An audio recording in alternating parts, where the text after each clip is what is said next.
We got all this nice concrete poured in our last episode. Today, I want to tell you how much this whole project, the floor part, cost us. Got a few other things to talk about as well. Let's get started.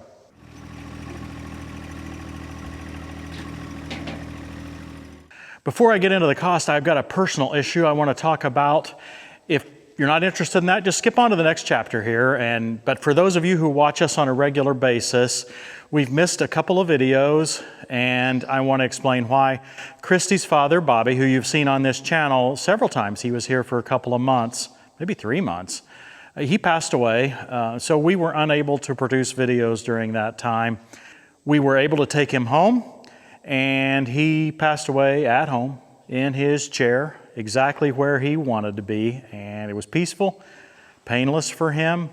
We couldn't have asked for anything better. Bobby led a great life, and now he is in heaven with Jesus. So with that explanation out of the way, let's get into some of this pricing. It's probably best for us to talk not just about the concrete, but about all of the foundation, all of the prep that we did for the flooring. And so I'm going to go back to when we first started this work. We did a lot of this DIY, right?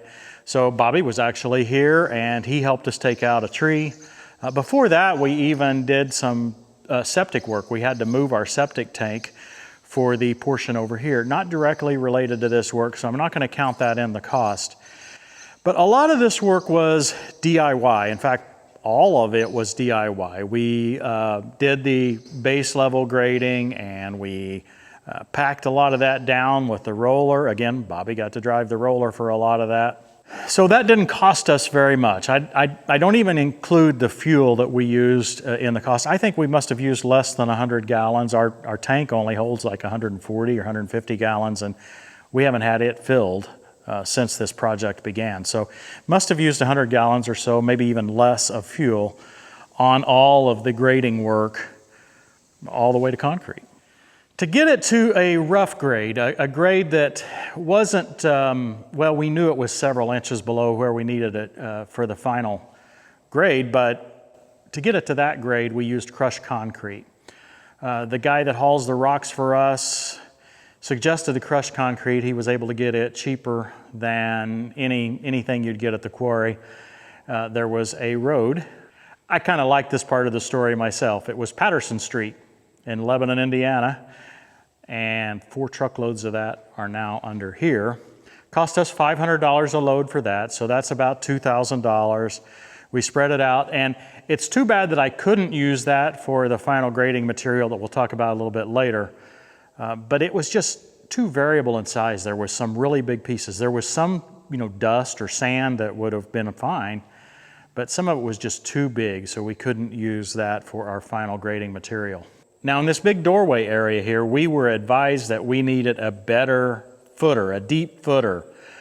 So after we had our foundation walls poured for the office section, they used the extra concrete they had just to kind of fill in those footers.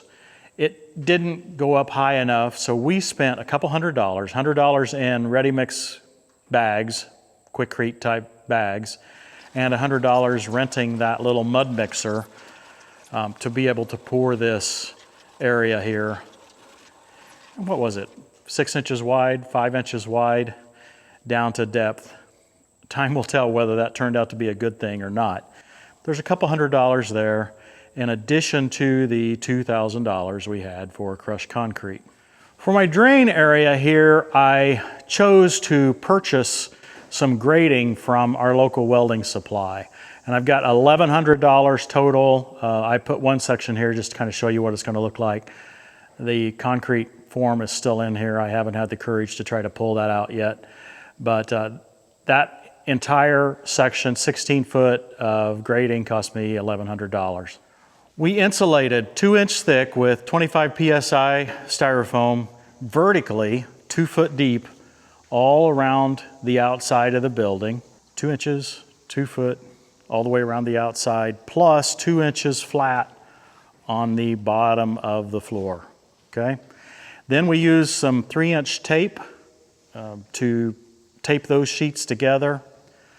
I totaled all that up. We bought insulation twice from 2 different places, but when I total it all up, it's $10,000 even for that underfloor insulation. I got a lot of questions about that, more from people in the south than people in the north, and maybe we're kind of on the borderline for that, but what we wanted to do was to do whatever we could to keep the floor warm in spite of the fact that we're not putting in-floor heating in. Okay, yeah, so I continue to get a lot of comments about how stupid I am for not putting in-floor heating in.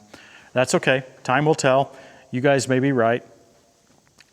But I remember that I went to church this Sunday in a very big structure with forced air heating in the ceiling. And I went there all winter as well, and I don't remember my feet ever being cold. One of the most fun parts of the project to me so far has been grading out the number 11, the small crushed limestone that we had brought in. I really enjoyed that grading project. Again, we did that ourselves, so we didn't pay anyone for the grading, but we had to buy the rock, and the rock was 7 loads at $700 each, $4,900 for rock. Now, I suppose I could have maybe used another load or 2 of crushed concrete, but just the way it worked out, I maybe could have saved $500, maybe even as much as $700 or $800 on that by using crushed concrete a little deeper. But I think it would have been difficult because I'm afraid some of that bigger rock out of the crushed concrete would have ended up at the top. So anyway, that's what we did, $4,900 on that number 11 stone. And I think that saved me some money, if not effort. I mean, definitely effort, but probably even some time on the final grading, getting it just the way we wanted, because that number 11 really worked nicely. It was easy to work with. Now, even though I did a lot of this DIY, I had Dave helping me, and sometimes Rex, so I had to pay some labor charge, and I'm totaling that up as close as I can to about $3,200. We spent a lot of time on this. For example, putting that insulation down was 2.5 days. Now, when we get to the concrete pricing, I'm not exactly sure, but I think I saved $1,800 by doing that insulation myself. But better than that, I got it done the way I wanted, and I know we did a good job of getting it level and getting the insulation down and taped real well, and I know that went really well. So would I do it again? Well, if Christy had any choice, we probably would not. It was a painful project to put that insulation down, no question about that. But hey, $1,800 is a lot of money, and being able to save that is worthwhile. And this project is quickly getting out of hand, as a lot of you have been commenting about how much we're spending on this. But what I want to point out is that it may not be quite as much as what you might think. I want to take a moment here to call out one of my favorite products for compact tractors, and that's this Summit hydraulic kit. And actually, there's not just one kit. There's a lot of Summit hydraulic products. Some of them we've actually helped develop, like this kit, and some of them we haven't as much, like the hydraulic top links, the hydraulic lift links, to give you the top and tilt kit for compact tractors. You won't find any less expensive hydraulic upgrades for your compact and subcompact tractors than what Summit Hydraulics has, and that's even more so when you use code TTWT at checkout. Of course, they're not cheap.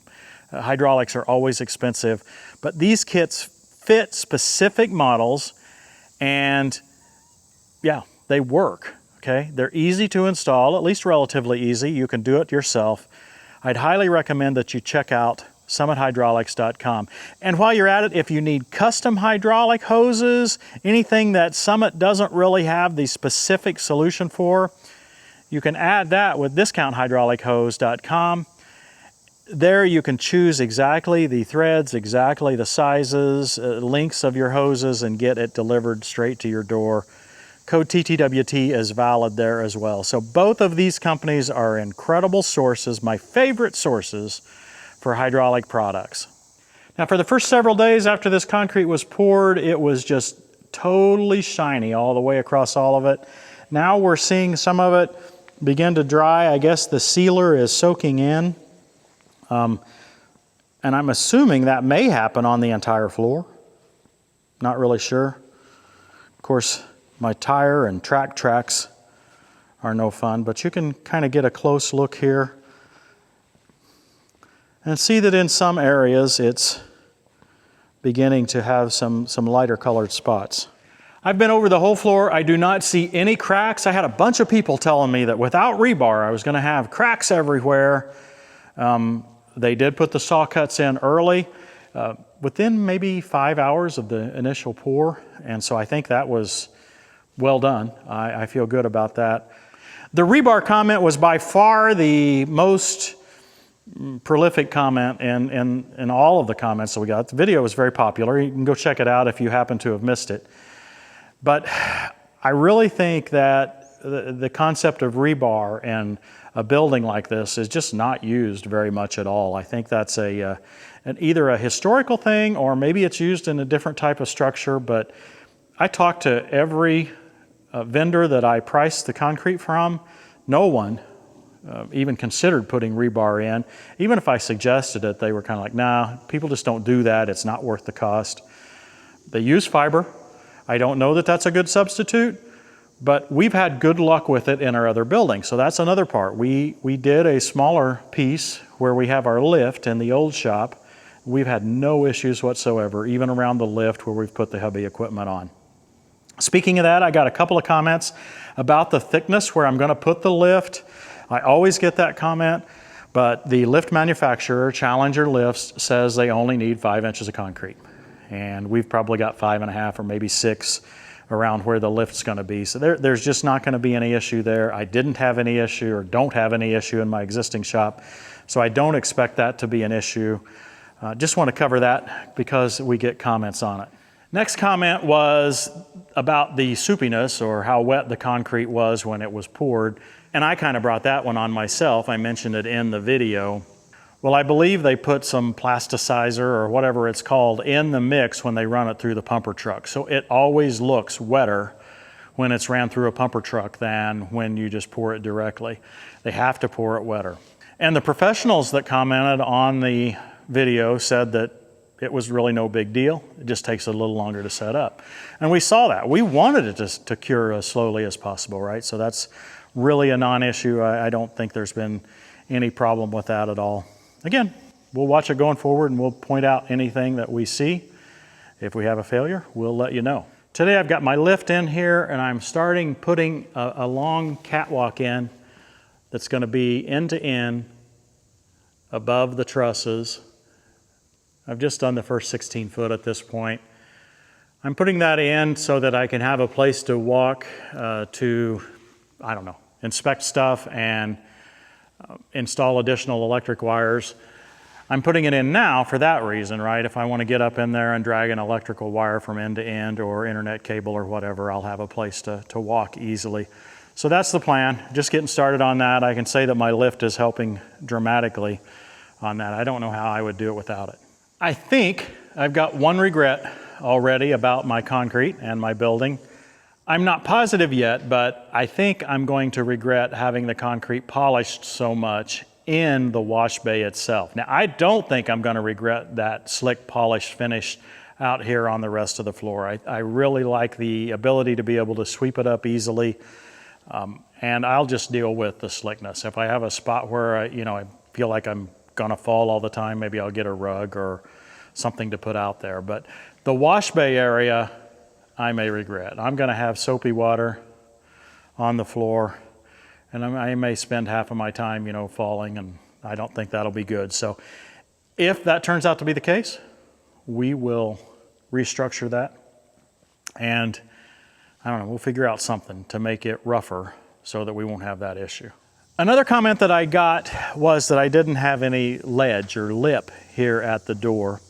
And I'll show it closer what I actually chose to do. This was an option that the builder provided to me, not to actually have that 1 inch or 3/4 inch vertical ledge, which makes it, in my opinion, difficult to get in the door, especially with a forklift. A lot of times I have a a difficult load on the forklift, and I hit that and it just wants to shake it and it fall off and all that.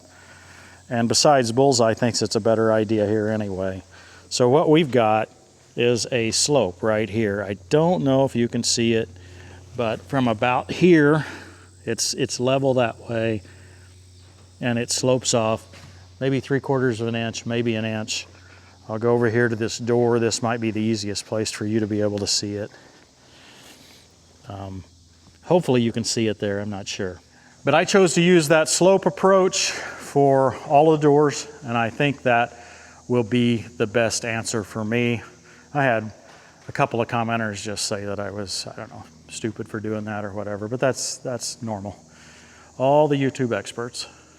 To every comment that asked how much it cost in the original video, I replied, well, what do you think? And I got all kinds of estimates. I believe the lowest estimate for the concrete itself I saw was $20,000. And I believe the highest one, well, it was well over $100,000. And then I saw one, I believe, that said it was $25 a square foot installed. I saw several that said $20 a square foot installed. Boy, I'm glad I didn't have to pay that much. Maybe that is a going rate somewhere. I could believe that, but yeah, I wouldn't be standing here on concrete today if it cost that much. And that can be said a little bit about this whole building. We've worked really hard to shop for good pricing, to shop for good value. So when people look at this and they think we've got a $1 million building, well, if we have a $1 million building, let's just say this: we've done a great job, because we don't have $1 million in this building, not even close. I don't know what the final bill is going to be on the concrete, but I did have a very detailed estimate. I alluded to that earlier. I'm not sure how much of the $1,800 installation fee that I'm going to have to pay. I shouldn't have to pay very much at all. The only part that the Amish installed as far as the installation goes was the wash bay, and that's because they had to do the rest of the forming in the wash bay area for that drain. So hopefully I don't have to pay much for that. Assuming that's the case, I believe my total bill is going to be about $28,000. Now when they quoted $4.75 a square foot installed with 5 inches of concrete. As for the actual depth, we ended up, I believe, with more than 5 inches. They advised me to shoot for 5.5 because they said there would be some areas where I would be a little short on that. And that was wise counsel, I believe. So I actually went between 5.5 and 6, and we did I think a good job. They actually complimented us. I was really thankful for that, but they actually complimented us on the job we did on the final grading. So I believe we got it pretty close to 5.5 overall. The worst case is probably 6. You could say the best case, I guess. When they do a calculator online, 96 by 56 by 5.5 inches thick comes out to 92 yards. Well, in my situation, I actually went a little bit deeper on these doors. All 3 of the doors had a little bit deeper area. But that calculation turned out to be 91.6 yards, I believe. And I believe we used about 92 or 93 yards overall. So we averaged about 5.5 inches thick.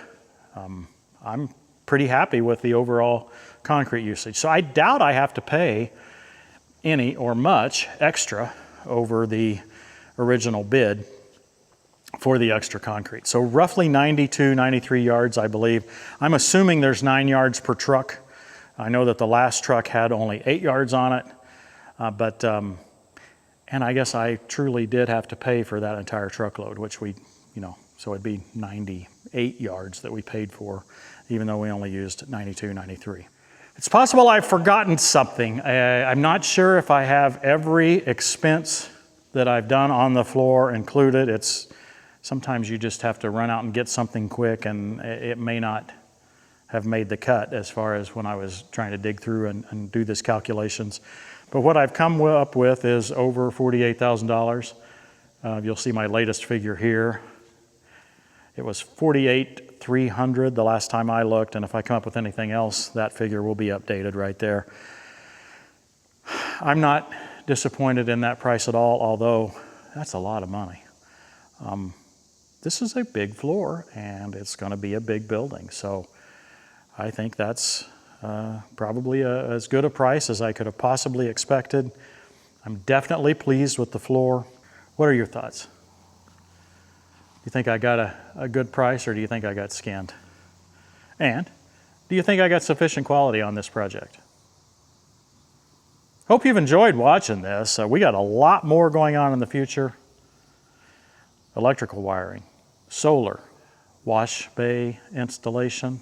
That's going to be pretty exciting. I've got a lot of stuff going on there that's going to be a little bit different than normal. We've got some unique walls going to come in over here, actually, and unique walls on the wash bay as well. Thanks for watching, everybody. We'll see you next time on Tractor Time with Tim.